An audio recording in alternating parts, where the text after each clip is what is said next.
오늘 우리에게 주신 하나님의 말씀은 창세기 3장 15절 그리고 21절 말씀입니다. 먼저 15절 같이 봉독합니다. 내가 너로 여자와 원수가 되게 하고 내 후손도 여자의 후손과 원수가 되게 하리니 여자의 후손은 내 머리를 상하게 할 것이요 너는 그의 발꿈치를 상하게 할 것이니라 하시고, 21절입니다. 여호와 하나님이 아담과 그의 아내를 위하여 가죽옷을 지어 입히시니라. 아멘. 우리는 지난 시간에 사탄이 하와를 어떻게 속였는가, 또 아담을 어떻게 속였는가, 그리고 그들에게 어떤 일이 일어났는가라고 하는 것들에 대해서 살펴보았습니다. 사탄은 하와를 어떻게 속입니까? 선악을 알게 하는 나무 열매를 먹으면 자기처럼 되는 것이 아니라 하나님처럼 된다고 속였습니다.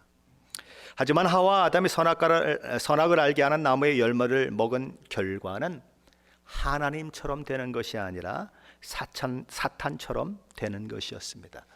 하나님을 닮은 하나님의 사람으로 세워지는 것이 아니라 사탄을 닮은 사탄이 행하는 악과 죄를 행하는 존재로 그렇게 되어지는 것입니다.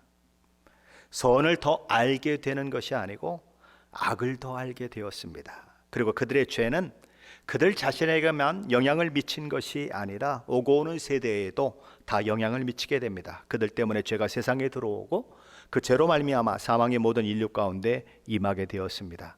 그런데 그런 엄청난 죄를 저질렀고 자신의 죄의 결과가 인류 종말까지 모든 인류에게 영향을 미치는 심대한 죄라고 하는 사실을 아담과 하와는 제대로 알지 못하는 것입니다. 그리고 그저 하나님을 피해 숨기만 하면 모든 것이 끝나기라도 하는 양 나무 사이에 숨는 것입니다.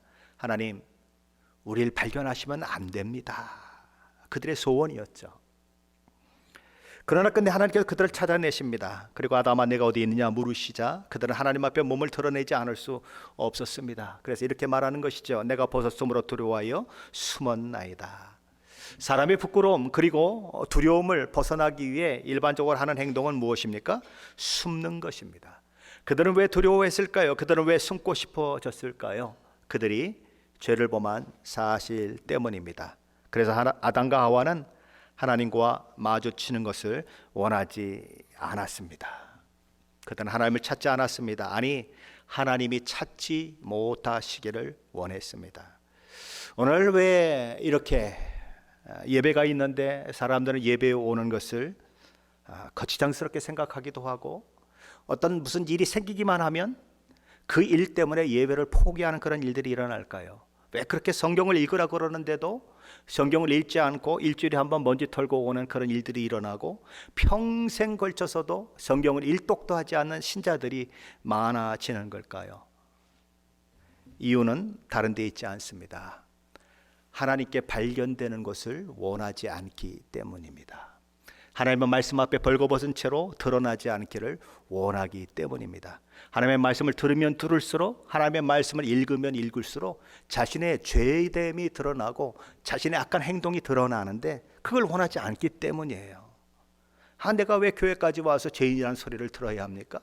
내가 왜 교회까지 와서 회개하라고 하는 소리를 들어야 합니까? 나만한 사람이 어디 있습니까? 그런 생각들이 우리에게 있는 것입니다. 그래서 하나님께 발견되지 않기 위해서 나무 사이에 숨었던 아담과 하와처럼 숨어버리는 것입니다. 내 죄를 지적하지 마십시오. 나보고 게으른 신앙의 사람이라고 얘기하지 마십시오. 나는 하나님에게 발견되기를 원하지 않습니다. 그래서 예배도 등한히 하고 말씀을 읽는 것도 등한히 하는 일들이 일어나는 것입니다. 아담과 하와는 하나님과 마주치는 것을 원하지 않았습니다. 하나님을 찾지도 않았고 하나님께 찾은 바 되기도 원하지 않았습니다. 로마서 3장 11절 13절 말씀에는 죄인들이 그런 모습을 가지고 있다라고 말씀하면서 이렇게 기록하고 있습니다. 의인은 없나니 하나도 없으며 깨닫는 자도 없고 하나님을 찾는 자도 없고 다 치우쳐 함께 무익하게 되고 선을 행하는 자는 없나니 하나도 없도다. 죄인의 특징이 뭡니까? 하나님을 찾지 않는다는 것입니다. 하나님께 자신이 발견되기를 원하지 않고 꽁꽁 숨어버린 아담과 하와처럼 죄인은 하나님이 찾지 않기를 바라는 것입니다. 하지만 하나님을 피해 숨을 수 있는 방법은 없다는 사실을 미처 몰랐던 것이죠. 시편 저자 139편의 저자는 그것을 너무나 잘 알고 있었기 때문에 이런 고백을 합니다. 내가 주의 영을 떠나 어디로 가며 주의 앞에서 어디로 피하리이까? 내가 하늘에 올라갈지라도 거기 계시며 수월에 내 자리를 펼지라도 거기 계시니이다. 그러니 어딜 도망가겠습니까? 도망치면 끝입니까? 숨으면 그만일까요? 그렇지 않다는 것입니다. 하나님으로부터 도망치면 우리가 얻을 수 있는 것은 더욱 수치스러워지는 것이고 더욱 비참해질 뿐입니다. 왜냐하면 하나님은 복의 근원이시기 때문입니다. 그리고 야고보서 1장 17절은 이렇게 얘기합니다. 온갖 좋은 은사와 온전한 선물이 다 위로부터 빛들의 아버지께로부터 내려온다. 자, 뭐가 내려온다고요? 온갖 좋은 은사와 온전한 선물이 다 위로부터 빛들의 아버지께로부터 내려온다, 이렇게 기록하고 있는 것입니다. 그런데 그 하나님과 멀어지면 그 모든 것들 하나도 누리지 못하게 되는 것입니다. 그래서 더욱 비참해지고 더욱 가난해지고 결국은 망하게 되는 것입니다. 누가복음 15장에 나오는 탕자가 그랬지 않습니까? 그는 아버지와 함께 있는 시간이 가장 복되고 아름답고 부유하고 행복한 시간이었지만 오히려 자신이 비참하게 되는 시간이고 불행한 시간이고 얽매이는 시간이고 자신의 즐거움을 포기하는 시간이라고 생각했습니다. 우리가 하나님께 드리는 이 예배가 가장 귀중한 것이고 가장 복된 것이지만 시간 낭비처럼 보이고 뭔가 바쁜 일이 있을 때에는 그냥 언제든지 제껴두어도 되는 시간으로 느껴지고 하는 것처럼 탕자도 그랬다는 거예요. 그래서 아버지가 아직 살아계심에도 불구하고 재산상속을 요구하고 아버지가 마지못해서 재산상속을 허락해 주자 그걸 다 팔아서 자신이 생각하는 기쁨, 즐거움, 자유를 향해 떠나버리는 것입니다. 하지만 그 결과가 어떠했는지에 대해서 우리가 너무나 잘 알고 있습니다. 아버지를 떠난 결과는 그야말로 최악의 상황을 만나는 것일 뿐이었습니다. 성경은 그의 상황을 한마디로 이렇게 정리하고 있습니다. 그가 돼지 먹는 지엄 열매로 배를 채우고자 하되 주는 자가 없는지라. 무슨 말이에요? 돼지가 누리는 행복만큼도 못 누렸다, 그것입니다. 내 마음대로 살게요. 나 즐기고 싶은 대로 살게요. 내 돈 가지고 내가 마음대로 쓰는데 누가 뭐라고 그래요. 그러며 살았지만 결과는 되지만도 못한 그런 삶이었다라는 것입니다. 그나마 그의 복됨이 무엇입니까? 자신이 처한 처지와 상황을 돌아보면서 아버지께로 돌아갔다는 사실, 그에게는 그것이 엄청난 축복인 것입니다. 세상에 수많은 사람들이 있습니다. 하나님을 떠난 인생의 비참한 가운데 처해 있으면서도 여전히 그 삶을 고집하며 하나님께로 돌아오지 않는 사람들이 지금도 너무 많은 것을 생각하면 어떤 면에서는 탕자가 현대인보다도 더 복된 사람이 아닐 수 없는 것입니다. 아담은 말하는 것입니다. 내가 버섯 숨으로 두려워하여 숨었나이다. 그러자 하나님이 물으십니다. 누가 너의 벗음을 내게 알렸느냐? 내가 내게 먹지 말라 명한 그 나무 열매를 내가 먹었느냐? 우리 하나님이 아담 보고 내가 어디에 있느냐 물으신 것이 그가 어디에 있는지 몰라서 물으신 질문이 아니듯 내가 그 나무 열매를 먹었느냐라는 질문도 선악을 알게 하는 나무 열매를 먹었는지 안 먹었는지 하나님이 모르셔서 물으시는 질문이 아닙니다. 하나님은 아담으로 하여금 회개를 촉구하시며 이런 질문을 던지시고 계시는 것입니다. 아담은 알아채야 했던 것이죠. 그리고 하나님 앞에 엎어져서 내가 죄인입니다, 제 잘못입니다, 그렇게 회개했어야 맞는 것입니다. 하지만 아담도 하와도 자신의 죄를 남의 탓으로 돌리는 데는 능했지만 바로 하나님 앞에 엎어져 회개하는 데는 실패했습니다. 하나님 뭐 때문에 그랬습니다. 하나님 이것 때문에 그랬습니다. 내가 너무 피곤해서 예배 못 왔죠. 내가 너무 할 일이 많아서 예배 못 왔죠. 핑계는 됐지만 하나님 앞에 예배드리지 않는 것에 대해서 회개하는 일은 없는 우리들처럼 아담과 하와도 그랬다는 것입니다. 12절이죠. 한번 같이 읽어볼까요? 12절입니다. 아담이 이르되 하나님이 주셔서 나와 함께 있게 하신 여자 그가 그 나무 열매를 내게 주므로 내가 먹었나이다. 하나님이 이번에는 하와에게 물으십니다. 13절이죠. 같이 읽습니다. 여호와 하나님이 여자에게 이르시되 내가 어찌하여 이렇게 하였느냐? 그러자 여자가 뭐라고 대답합니까? 뱀이 나를 깨물어 내가 먹었나이다. 아담도 하와도 자기 잘못을 뉘우치고 회개하며 하나님 앞에 엎드려 용서를 구하지 않습니다. 핑계합니다. 책임을 전가시킵니다. 오늘 세상 사람들과 똑같습니다. 정신적인 문제 때문에 그렇습니다. 어릴 때부터 그런 환경 가운데서, 악한 환경 가운데 자랐기 때문에 죄를 짓는 것입니다. 심리적인 것입니다. 그래서 자신의 책임을 부모의 문제로 돌리고 자신의 책임을 사회의 악함의 문제로 그렇게 던져버리는, 핑계하고 책임을 전가시키는 현대인과 아담과 하와는 너무나 닮았습니다. 아담은 뭐라고 말합니까? 하나님께서 내게 허락하신 내 짝 하와 때문입니다. 마치 하나님 앞에 불만을 토하는 것 같아요. 하나님이 저런 짝을 만들어 주지 않았다면 내가 범죄하지 않았을 거 아닙니까? 라고 하나님께 따지는 것 같아요.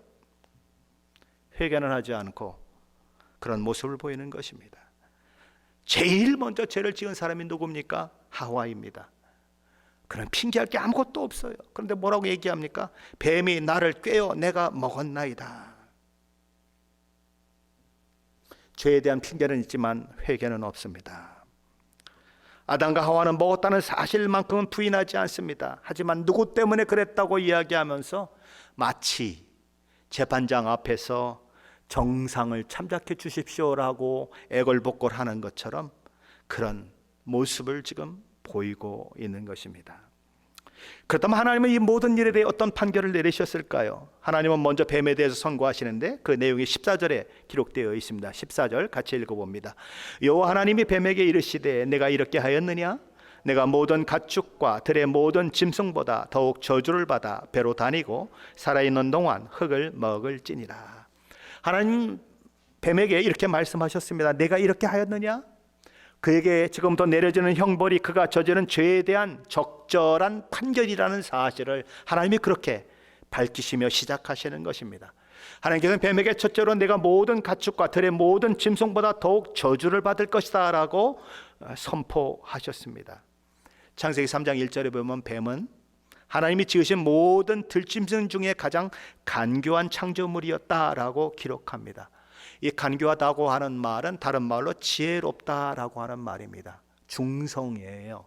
부정적인 것도 아니고 긍정적인 것도 아닌 것입니다. 그런데 그 뛰어난 지혜를 악을 쓰는데 사용했기 때문에 그 지혜는 간교한 것으로 바뀌는 것입니다. 그리고 이제는 모든 가축들과 모든 짐승들보다 더욱 저주를 받는 존재가 될 것이다 라고 하는 하나님의 심판을 받게 되는 것입니다.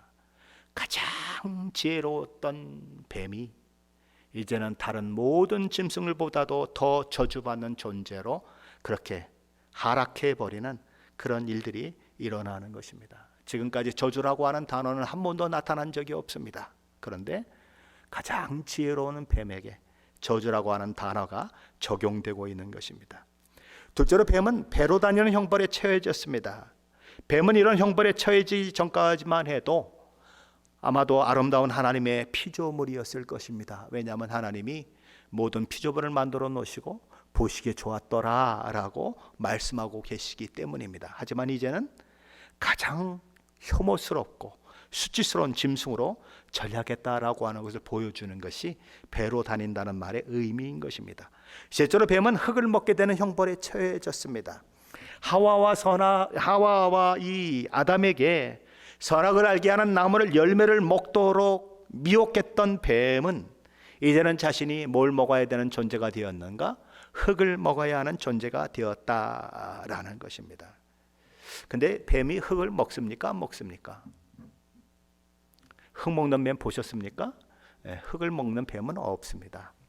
근데 왜 하나님은 흙을 먹어야 한다라고 말씀하셨을까요? 어떤 사람들은 이래서 성경은 거짓이다 라고 주장합니다. 하지만 이 말씀은 상징적으로 보아야 하는 것입니다. 뱀이 배로 다니는 형벌 가운데 처해져서 뱀이 이동하는 방식의 변화가 일어난 것처럼 뱀이 먹는 음식에도 변화가 일어났다라고 하는 것을 얘기하고 있는 것입니다. 그리고 흙을 먹는다고 하는 것은 뱀이 굴욕적이고 치욕적인 상황에 놓여지는 것을 말하는 것입니다. 흙을 먹는 것은 인격적으로 굴욕을 당하는 것을 표현하는 것으로 성경에 종종 등장합니다. 예를 들면 미가서 7장 17절 말씀이 그런 경우죠. 그들이 뱀처럼 티끌을 핥으며 땅에기는 벌레처럼 떨며 그 좁은 구멍에서 나와서 두려워하며 우리 하나님 여호와께로 돌아와서 주로 말미암아 두려워하리라. 이 사람들에 대한 얘기인데 뱀처럼 티끌을 핥을 것이다 이렇게 얘기하는 것입니다. 시편 72편 9절 또 이사야서 49장 23절에도 나오는데 시편 72편 9절에는 이렇게 되어 있습니다. 광야에 사는 자는 그 앞에 굽히며 그의 원수들은 티끌을 핥을 것이며 이렇게 얘기하는 것입니다. 그러니까 티끌을 먹는다, 흙을 먹는다고 하는 것은 인격적으로 굴욕을 당하게 된다, 가장 굴욕적이고 치욕적인 상황에 놓여진다라고 하는 것을 이야기하는 것입니다. 가장 지혜로운 짐승 중에 하나였지만 그걸 하나님이 보시기에 좋았더라라고 말씀하셨던 뱀이었지만 그가 죄의 도구가 되어서 하와와 아담을 미혹하게 만든 결과는 그렇게 결과된다는 것입니다. 하나님께서는 뱀에게만 심판을 선고하신 것이 아니라 여자에게도 선포하셨습니다. 우리 16절인데 같이 읽어봅니다. 16절입니다. 또 여자에게 이르시되 내가 내게 임신하는 고통을 크게 더하리니 내가 수고하고 자식을 낳을 것이며 너는 남편을 원하고 남편은 너를 다스릴 것이니라 하시고, 하나님께서는 첫째로 임신하는 고통을 더해지는 형벌을 여자에게 내리셨습니다. 고통이 더해졌다 이렇게 얘기합니다. 다시 말해서 죄를 짓기 전에도 임신하면 얼마간의 고통이 있었지만 그것과는 비교가 안 될 정도로 임신의 고통이 죄를 지은 이후에 하와에게 더해졌다는 것입니다. 둘째로요, 그 임신하는 그런 고통만 더해진 것이 아니라 뭣도 더해졌는가? 해산의 고통도 더해졌다 이렇게 얘기하는 것입니다. 해산의 고통이 아예 없었다는 것이 아니라 그것과는 비교될 수 없을 만큼 더해지는 고통을 느낄 수밖에 없는 그런 상황이 만들어졌다라는 것입니다. 그러니까 임신 초기부터 해산하는 날까지 그리고 해산이 직접 이루어지는 것까지 고통은 이전과 비교할 수 없을 정도로 더해지게 되었다. 그게 죄의 결과다라는 것입니다. 하나님께서는 여자에게 셋째로 남편을 원하는 존재가 되게 하셨다 이렇게 얘기합니다. 그렇다면 남편을 원하는 존재가 됐다는 말이 무엇을 말할까요? 학자들마다 수많은 의견들이 있지만 저는 수잔포라는 여성 신학자가 웨스터민스터 신학지에 실은 글이 가장 타당한 의견이라고 생각을 합니다. 수잔은 창세기 4장 7절에서 동생 아벨을 죽이려는 마음을 가진 가인에게 경고하시는 말씀을 통해서 오늘 본문을 통해서 나타나는 원한다라고 하는 말의 의미의 실마리를 찾았습니다. 창세기 4장 7절이죠. 한번 같이 볼까요? 창세기 4장 7절입니다. 같이 읽어봅니다. 내가 선을 행하면 어찌 낯을 들지 못하겠느냐? 선을 행하지 아니하면 죄가 문에 엎드려 있느니라. 죄가 너를 원하나 너는 죄를 다스릴지니라. 여기 뒤에 보면 죄가 너를 원하나 이런 말이 있는 것입니다. 그럼 여기서 원한다는 말의 의미가 뭡니까? 죄가 너를 다스리기를 원하고 죄가 너를 통제하기를 원하고 죄가 너를 붙들기를 원한다는 말인 것입니다. 이 수잔이라고 하는 신학자, 여성 신학자는 바로 창세기 16장에서 하와가 하나님께서 너는 남편을 원할 것이다 라고 말씀하신 이 말의 의미는 바로 창세기 4장 7절의 의미와 똑같다 이렇게 말씀하는 것입니다. 왜냐하면 히브리 원어가 똑같아요. 원한다고 하는 말이 똑같은 것입니다. 그래서 똑같은 것이다 라고 보는 것입니다. 그렇게 해석을 하면 어떻게 됩니까? 하와가 남편을 원한다고 하는 것은 죄가 가인에 대해서 가졌던 소원과 똑같이 되는 것인데, 죄가 가인을 지배하고 통제하기를 원했던 것처럼 죄로 인해 망가진 부부 관계는 하와가 남편을 지배하고 통제하려는 소원을 갖는다라는 것입니다. 이해되시죠? 여자가 남편을 원한다는 말은 하와가 남편을 돕는 배필로 만족하는 것이 아니라 남편인 아담을 다스리고 지배하고 통제하는 소원을 가졌다는 의미다라고 이 수잔퍼라고 하는 신학자는 이야기를 한 것입니다. 성경은 그런데 뭐라고 얘기합니까? 남편은 아내의 머리다라고 이야기를 했습니다. 그런데 죄로 망가지고 났더니 아내가 이렇게 얘기하는 것입니다. 아니다, 내가 남편의 머리다, 이렇게 얘기하는 것입니다.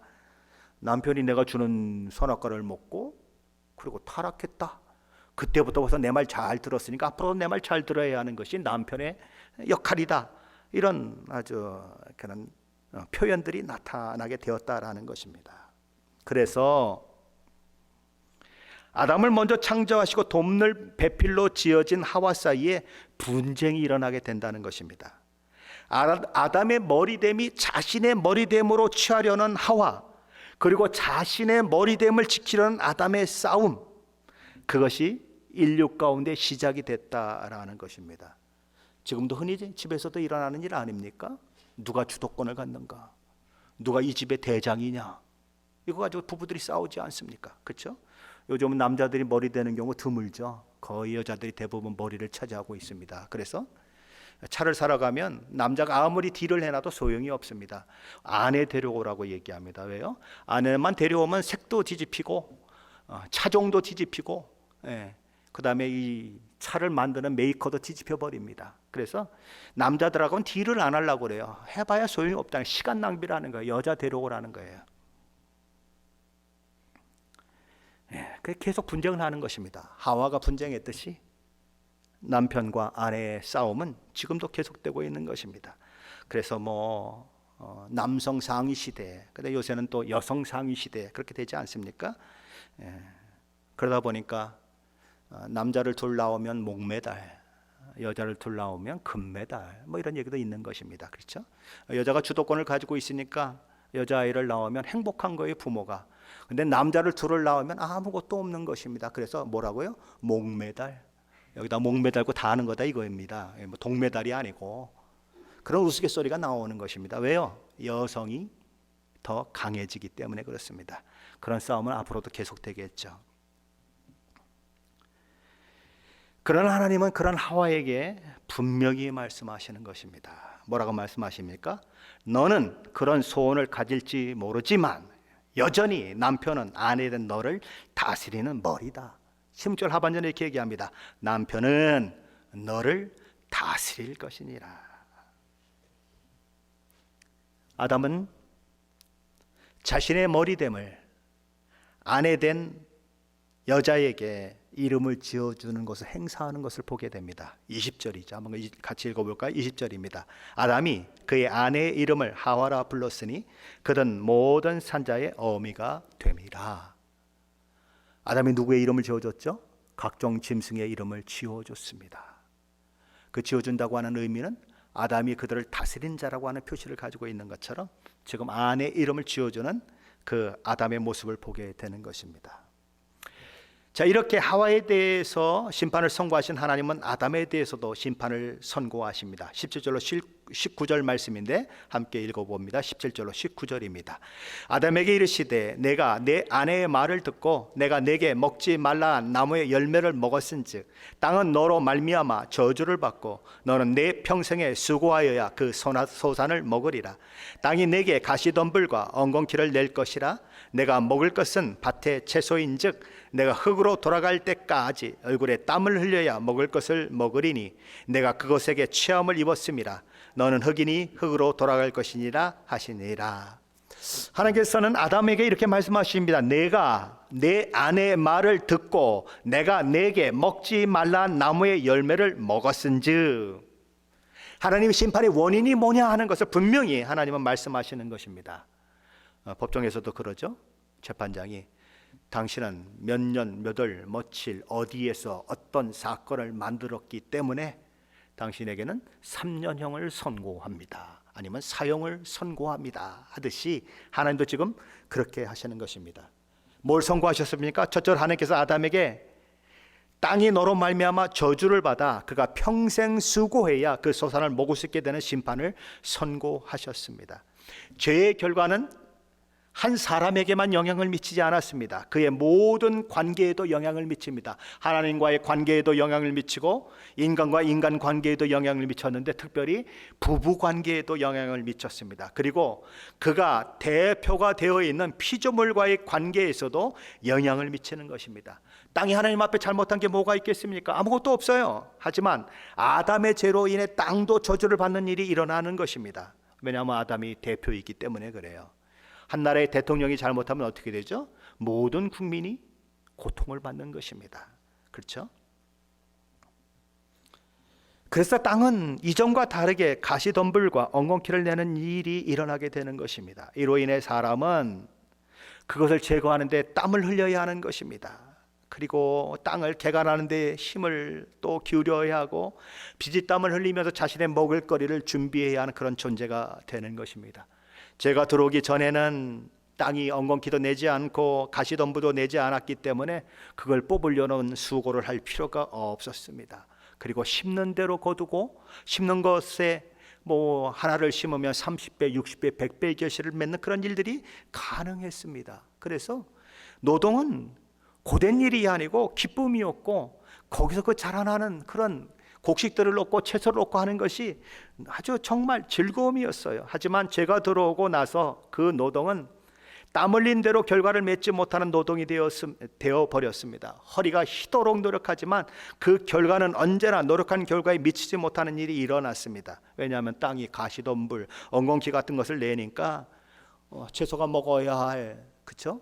그런 양분들을 다 뽑아 먹고 그러니까 잘 자라지 못하는 것입니다. 그리고 그걸 뽑고 제거하는데 너무너무 힘든 거예요. 여러분들 한번 집에서 텃밭 해보셨습니까? 잡초는 왜 그렇게 잘 자라나는지 몰라요. 그거 뽑는데 얼마나 힘이 드는지 몰라요. 바로 아담에게 그런 일들이 일어났다는 것입니다. 아주 힘겹게 식량을 확보해야 하는 그런 어려움이 인류 가운데 임하게 되는 것입니다. 그래서 오늘날도 식량이 없어서 굶어 죽는 자들이 있는 것입니다. 열심히 식량을 확보하려고 하지만 날씨도 안 받쳐주고 비도 안 받쳐주고 그런 일들이 일어나는 것입니다. 그래서 갈등이 일어나고 전쟁도 일어나고 그러는 것이죠. 인류가 세상에 존재하는 한 그런 시련과 갈등은 계속되게 될 것입니다. 둘째로 하나님께서는 아담이 죄 때문에 죽어서 그의 흙으로 지음받아 하나님의 생기가 불어넣어져 생명이 된 것과는 정반대로 흙으로 다시 돌아가게 될 것이다 라고 선포하십니다. 그는 선악을 알게 하는 나무의 열매를 먹으며 하나님과 같이 될 것으로 생각했습니다. 하지만 하나님처럼 된 것이 아니라 하나님이 주신 복과 은혜조차도 다 까먹어버리는 그런 존재가 되었다는 것입니다. 흙으로 지음을 받았지만 하나님은 거기에 생기를 불어넣으셨고 생명이 되게 하셨고 하나님의 형상과 모양으로 창조된 존귀한 존재가 되게 하셨습니다. 그런데 다시 어디로 돌아갑니까? 티끌로 돌아간다는 것입니다. 그 모든 영광과 그 모든 지위와 그 모든 존귀함을 잃어버린 흙으로 돌아가 버리는 그런 신세가 되게 말았다라는 것이죠. 마치 하늘 꼭대기까지 올라갔던 그런 사람이 저 그냥 바닥 깊숙이 처박히는 것처럼 인간에게 돌아온 것들이 바로 그런 것이다. 아담에게 돌아온 것이 바로 그런 것이다. 아버지 품을 떠난 탕자가 존귀한 아들의 신분과 지위와 영광의 자리에서 가장 비천하고 불쌍한 밑바닥 인생으로 떨어지듯 아담도 그리 되었다라는 것입니다. 그런 의미에서 죄는 마약과 같습니다. 마약은 흥분을 줍니다. 기쁨을 줍니다. 평안함을 줍니다. 그러나 결국은 자기를 죽입니다. 죄는 마약처럼 달콤하지만 인간을 피폐하게 만들고 수치스럽게 만들고 불안하게 만들고 고독하게 만들고 근본적인 두려움에 시달리도록 만드는 것입니다. 그렇다면 하나님은 인간에 대한 창조 목적을 가지고 계셨는데 이런 첫인간 아담과 하와의 실패로 인해 그 하나님의 창조 목적은 실패하고 마는 것이냐라는 것입니다. 하나님 인간을 창조하시고 당신을 찬양하고 섬기고 사랑하는 존재가 되게 하시기 위해서 그렇게 인간을 창조했다라고 말씀하고 계십니다. 그런데 그 하나님의 목적은 좌절된 것이냐라는 것입니다. 오늘 보면 그렇지 않다는 것을 얘기합니다. 하나님은 인간의 불순종으로 말미암아 죄가 세상에 들어오고 사망의 온 인류 가운데 임한 그 저주를 복으로 바꾸셨습니다. 죄의 정죄를 의롭다 칭함 받는 것으로 그리고 사망을 생명으로 바꾸셨습니다. 어떻게 바꾸셨습니까? 창세기 3장 15절 말씀인데 함께 읽어봅니다. 15절입니다. 내가 너로 여자와 원수가 되게 하고 내 후손도 여자의 후손과 원수가 되게 하리니 여자의 후손은 내 머리를 상하게 할 것이요 너는 그의 발꿈치를 상하게 할 것이니라 하시고, 하나님께서는 크게 세 가지를 말씀하셨습니다. 첫째는 하와와 뱀이 원수가 된다라는 것입니다. 둘째는 뱀의 후손도 하와의 후손과 원수가 된다는 것입니다. 셋째는 이런 원수된 관계에 있기 때문에 결국은 여자의 후손은 뱀의 머리를 상하게 만드는 일들이 있을 것이고 뱀은 여자의 후손의 발꿈치를 상하게 하는 일들이 있을 것이다, 이렇게 이야기를 하는 것입니다. 여기 나오는 이 후손이라고 하는 단어는 복수가 아니라 단수입니다. 특별히 남성 단수입니다. 그러니까 한 사람을 가리키는 것입니다. 창세기 22장에 보면 아브라함이 이삭을 바치는 그런 시험에 통과하고 나서 하나님이 축복을 하시죠. 그러면서 이제 그에게서 날 이삭을 내 씨라고 얘기합니다. 바로 거기서 얘기했던 씨가 오늘 여기서 말하고 있는 후손이라고 하는 말과 같은 말인 것입니다. 한 사람을 가리키는 거예요. 그러면 여기서 여자의 후손은 누구냐? 우리 주 예수 그리스도를 가리키는 것입니다. 사도 바울은 갈라디아서 4장 4절과 5절에서 이렇게 말씀합니다. 때가 참에 하나님이 그 아들을 보내사 여자에게 나게 하시고, 율법 아래 나게 하신 것은 율법 아래에 있는 자들을 속량하사 오히려 아들의 명분을 얻게 하려 하심이라. 우리 주님은 누구에게서 나셨습니까? 여자에게서 나셨습니다. 세상 모든 사람들은 다 남자의 후손으로 불려집니다. 요즘이야 여자도 여자성을 따라도 된다라고 하는 그런 나라들이 가끔 나타나긴 합니다만은, 그러나 미국에서도 여전히 결혼을 하면 누구의 성을 따릅니까? 남자의 성을 따릅니다. 아내만 남자의 성을 따르는 것이 아니라 자식들은 다 남자의 성을 따라 남자의 자손으로 불려지는 것입니다. 그런데 여자의 자손으로 불려지는 분이 한 분 있다는 것입니다. 남자와 관계없이 이 땅에 태어난 분, 바로 예수 그리스도를 가리키는 것입니다. 그래서 여기서 여자의 후손은 바로 예수 그리스도를 가리키는 것입니다. 그런데 바로 그 여자의 후손이신 우리 주 예수 그리스도께서 사탄과 원수 관계에 놓이게 되는데, 그 주님이, 여자의 후손인 우리 주님이 누구를 박살내는가? 너를, 사탄으로 상징되는 뱀의 머리를 박살낼 것이다. 또 사탄은 여자의 후손이신 우리 주님의 발을 박살내게 될 것이다. 여기 머리를 상하게 한다는 말이나 발꿈치를 상하게 한다는 말이나 정확히 같은 히브리어 원어가 사용되고 있습니다. 한마디로 말하면 으깨버린다, 이런 뜻을 가지고 있어요. 아주 박살내는 것을 말합니다. 사탄은 우리 주님에 의해서 머리가 으깨질 것입니다. 그리고 사탄은 우리 주님의 발을 으깨버릴 것입니다. 누가 더 치명적인 상처를 입는 것입니까? 사탄이 더 치명적인 결과를 맞는 것입니다. 머리가 으깨지면 끝이에요. 그러나 발이 으깨지면 그냥 발 하나 없이도 살 수 있는 것입니다. 사탄은 예수 그리스도를 십자가에 못 박음으로 자기가 승리할 것으로 생각했습니다. 그러나 그 결과는 사탄의 머리를 으깨버리는 것으로 나타났다라는 것입니다. 예수 그리스도의 십자가 지심으로 사탄의 모든 권세, 능력은 완전히 파괴되어 버렸습니다. 그리고 사탄이 정죄하는 모든 것들은 무력화되었습니다. 죄의 권능도 무력화되었고, 죄로 인해 온 인류 가운데 임한 사망 권세도 다 무력화되었습니다. 사탄은 더 이상 예수 믿는 사람들을 정죄할 방법도 없고, 지옥에 보낼 방법도 없고, 영원한 사망에 이를 방법도 없습니다. 우리 주님의 승리로 끝이 나는 것입니다. 하지만 이런 주님의 승리와 달리 사탄은 완전히 머리가 으깨지는 치명적인 패배를 안게 되는 것입니다. 아담 한 사람으로 말미암아 죄가 세상에 들어오고, 죄로 말미암아 인류가 다 사망 권세 아래 놓이게 되었지만, 마지막 아담 우리 주 예수 그리스도 한 분으로 말미암아 죄의 문제는 해결되고 죄로 인한 사망 권세도 깨어짐으로 예수 믿는 우리에게는 죄사함 받고 의롭게 되고 영생을 누리는 일이 가능하게 되는 것입니다. 하나님은 인간의 무능과 실패, 반역과 배반으로 망가진 하나님과 우리의 관계를 우리 주 예수 그리스도를 통해 다시 회복시키시는 것입니다. 한 여자 하와로 인해 잃어버린 낙원을 한 여자의 후손 우리 주 예수 그리스도를 통해 되찾게 하시는 것입니다. 아담과 하와는 자신의 수치와 부끄러움을 가리기 위해 무화과 잎으로 치마를 만들었다라고 얘기합니다. 하지만 그 치마는 해가 뜨고 그러면 곧 말라 비틀어져서 앉았다 일어났다 몇 번 하면 다 부서져서 자신의 수치를 가릴 수도 없고 부끄러움을 가릴 수도 없는 것입니다. 그런데 하나님은 그들을 위해서 뭘 만들어줬다라고 얘기합니까? 가죽옷을 준비하셔서 그들에게 입혀주셨다라고 얘기합니다. 그럼 가죽옷은 어디서 생겼을까요? 어떤 짐승이 죽어야 하는 것입니다. 그게 양이면 양이 죽어서 가죽이 벗겨져야 가죽옷이 만들어지는 것입니다. 그게 염소면 염소가 죽어서 가죽을 남겨줘야 아담과 하와에게 입히는 가죽옷이 만들어지는 것입니다. 그것도 예수 그리스도를 통해서 우리에게 의의 세마포가 입혀지는 것을 상징하는 것입니다.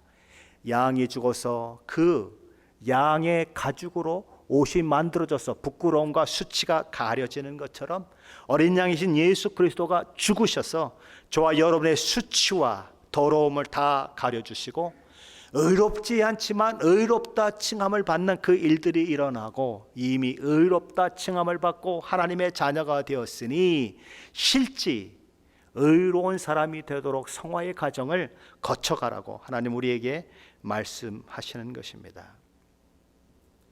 세상에는 두 종류의 사람밖에 없습니다. 하나는 여자의 후손에 의해 구원받고 하나님의 백성이 되어 하나님이 주시는 복과 은혜를 받아들이며 이 땅 가운데에서 하나님의 나라의 백성으로 살아가는 사람들입니다. 그리고 다른 하나는 내 후손이라고 불리우는 뱀의 후손, 사탄의 후손된 자들로 그것으로부터 구원받아 하나님의 자녀가 되어야 할 아직 복음을 알지 못하는 사람들, 우리 주 예수 그리스도의 십자가의 은혜를 경험하지 못함으로 하나님의 백성이 되지 못한 자들, 그렇게 두 부류의 사람들이 있는 것입니다. 양을 죽여 가죽옷을 입혀 주시듯 하나님은 아들 독생자 예수 그리스도를 십자가에 못 박아 저 여러분의 죄를 사하시고 의의 가죽옷을 입혀 주셨습니다.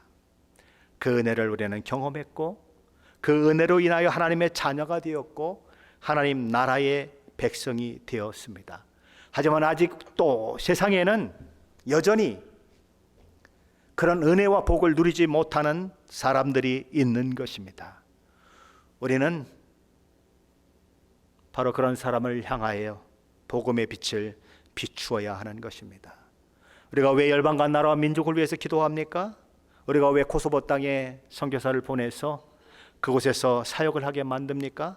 그리고 그를 위해 기도하고 그를 위해 재정을 투자하고 또 그가 섬기는 그 코소보 땅에 교회가 예배당이 만들어지기 위해서 그렇게 우리의 피같이 번 돈을 투자합니까? 하나님이 우리를 구원하셨듯이 그들에게도 그 구원의 손길이 임하기를 원하는 마음이 있기 때문입니다. 사랑하는 성도 여러분, 우리는 바로 이런 하나님의 은혜, 하나님의 복을 누리고 있는 자들입니다. 그 은혜가, 그 하나님의 복 주심이 저와 여러분을 어디로 끌고 가고 있습니까? 하나님이 내게 은혜를 베풀어 주셨고 하나님이 내게 복을 베풀어 주셨기 때문에 예배가 즐겁습니까? 예배 드리는 것이 행복합니까? 예배 드리는 것이 기쁨이 됩니까? 하나님의 은혜를 찬양하는 것이 너무 감격스럽습니까? 그러면 바른 방향으로 가는 것입니다. 근데 예수 믿는다고 하면서도 찬양을 해도 감격도 없고 하나님을 높여드리지 않아도 아무 문제 없고, 그렇다면 정말 우리는 잘못 가고 있는 것입니다. 사실 하나님의 은혜를 제대로 모르는 거예요. 하나님이 저와 여러분에게 어떤 은혜를 베푸는 줄 알면 자다가도 일어나서 정말 눈물 흘리며 하나님 앞에 감사하다고 얘기할 수밖에 없는 것이 저와 여러분 아니겠습니까? 아니, 세상에 창조주가, 피조물을 위해서 자기 아들을 죽이는 창조주가 세상에 어디 있습니까? 여러분이 로마 신화를 한번 읽어보세요. 헬라 신화를 한번 읽어보세요. 신이, 사람을 위해서 죽는 신이 세상에 있는가? 사람들이 지어놓은 신 속에도 그런 신은 없어요. 우리는 바로 그 사랑을 경험한 자들인 것입니다. 왜 모여야 합니까?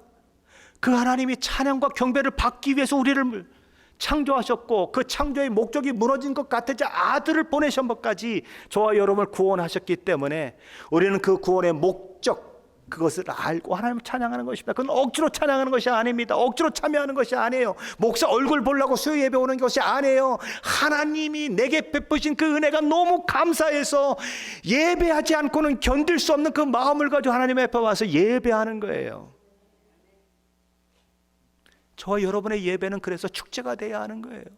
기뻐야 하는 거예요.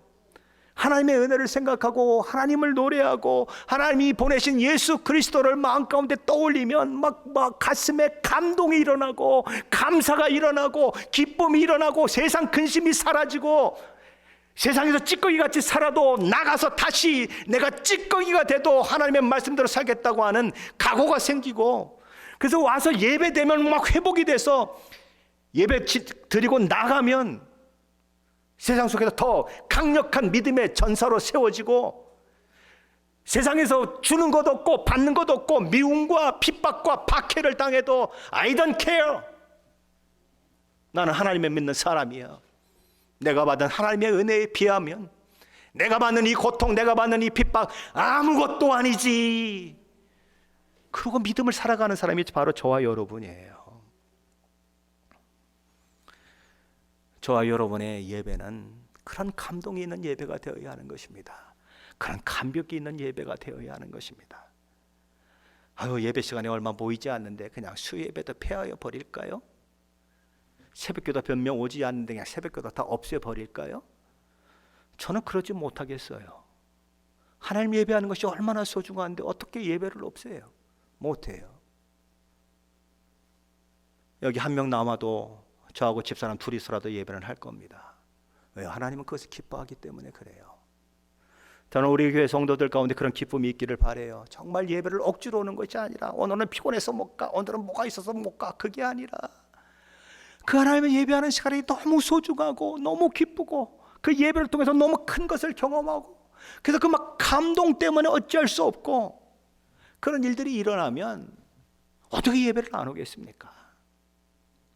그런데 하나님을 찾지도 않을 뿐만 아니라, 하나님 나 좀 제발 찾지 말아주세요. 하나님 내게 말씀하지 마세요. 하나님 말씀 듣고 싶지 않아요. 자꾸 말씀하시면 나 부담스러워져요.